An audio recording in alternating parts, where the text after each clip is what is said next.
हम अपने गुरुदेव से आपको मिलवाने वाले हैं, जो संत जेवियर कॉलेज रांची विश्वविद्यालय से इन्होंने उच्च शिक्षा प्राप्त किया और फिजिक्स डिपार्टमेंट के एचओडी आरएनआर कॉलेज के प्रिंसिपल पद पर भी रह चुके हैं, जो ललित नारायण मिथिला यूनिवर्सिटी का एक अंगीभूत इकाई है। ये महान विद्वान, ऐसे गुरुदेव का मिलना एक नसीब का ही बात है। ठीक है, आज ये एक टॉपिक पर बात करने वाले हैं।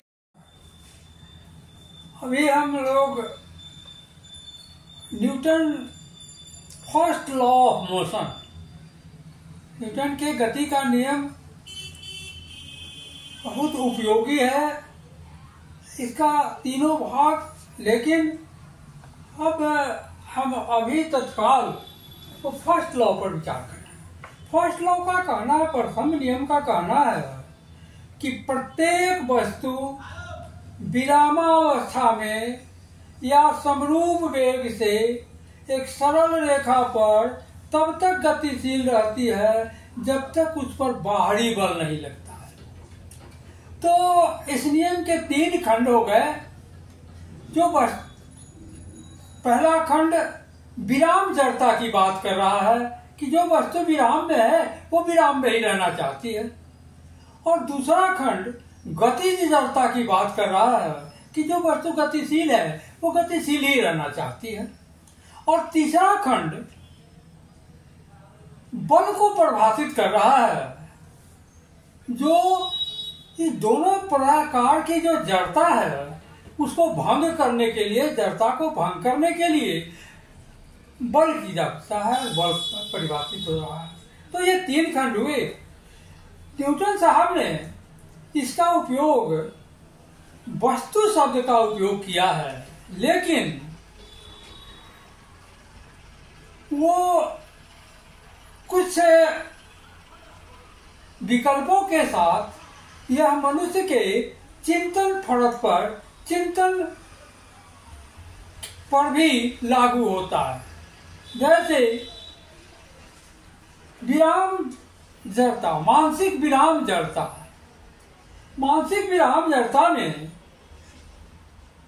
स्वनिर्धारित एक विचार संकीर्ण सोच वृत्ति में केंद्रित हो जाता है, परिधि के अंदर केंद्रित हो जाता है।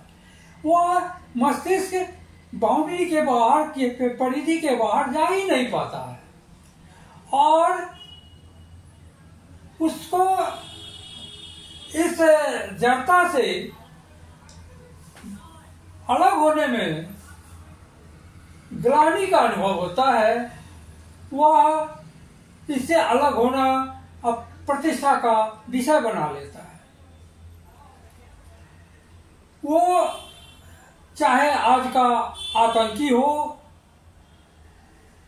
या वो आत्मघाती हो, जब मानसिक विराम जड़ता में, जब चिंतन विराम जड़ता में आ जाता है, तभी वो आत्मघाती अपना आत्मघात करता है।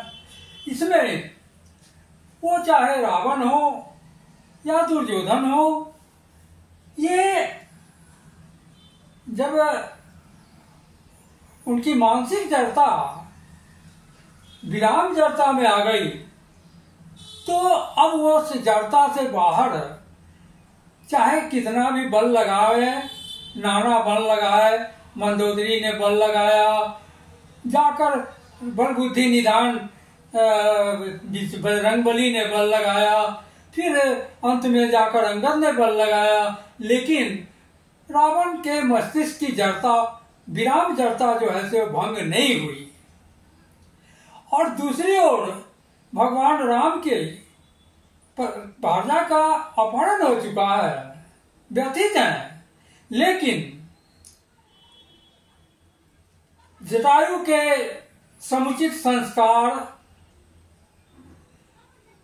वो सेवरी उद्धार, सुग्रीव की मित्रता, सैन्य संगठन, यहाँ तक कि वो रामेश्वर में सेतु बंध, पुल बनाने की बात, सेतु बंध, और वहीं पर शिव शक्ति की स्थापना जैसे वो महान कार्य करते रहे, तो उनकी जो मानसिक जड़ता थी वो गतिज जड़ता में थी। वो सत्य असत्य, उचित अनुचित, भला बुरा, जस अपजस, इस में पेंडुलम की तरह मस्तिष्क जो है से क्रियाशील था, मस्तिष्क दोलन करता रहा।